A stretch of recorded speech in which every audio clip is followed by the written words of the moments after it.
ఏమయ్యా సేటు, నిన్నే కదయ్యా నీకు 10 కాసుల బరువున్న బంగారపు తాళిచ్చాను. రోజుకు 1 కాసు చొప్పున లెక్క వేసినా 10 రోజుల వరకు సరిపోతుంది కదా. నువ్వేమిటయ్యా మర్నాడే ఇలా వచ్చేసావు?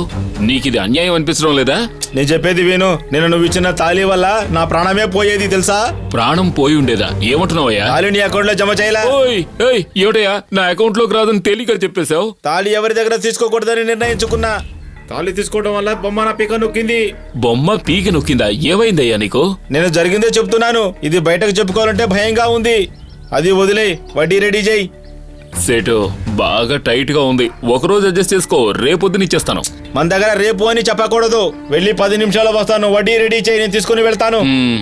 1 రూపాయి తగ్గిందంటే మా వాళ్ళు కత్తులు కొట్టడంతో వస్తారు. సేటు ఏంటయ్యా ఇలా బెదిరిస్తున్నావు? నీ వాలకం చూస్తుంటే చంపేసేలా ఉన్నావే. ఆ భయం ఉంది కదా. వడ్డీ రెడీ చేయి, మళ్ళీ వస్తాను. ఏయ్ సేటు, ఓయ్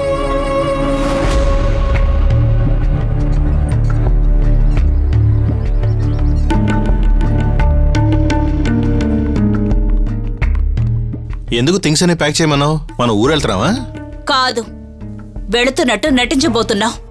శాంతిని అరుణ్కిచ్చి పెళ్లి చేద్దామని మా అన్నయ్యే తన నోటితో చెప్పాలి. అందుకే ఈ ఏర్పాట్లు. అర్థమైందా? అన్నిటినీ తీసుకొనిరా. జాగ్రత్త.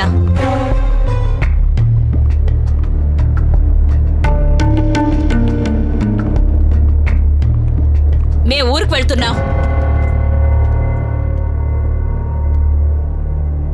ఏమిటిది? మే ఊరికి వెళ్తున్నావక్క?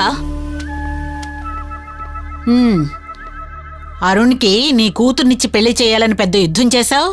ఇప్పుడు ఊరికెళ్తానంటున్నావు?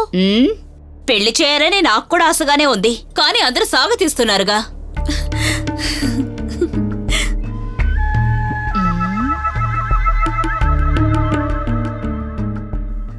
గంగా, లగేజ్ తీసుకువెళ్లి కారులో పెట్టు. నేను మా అన్నయ్యని కలిసి వస్తాను.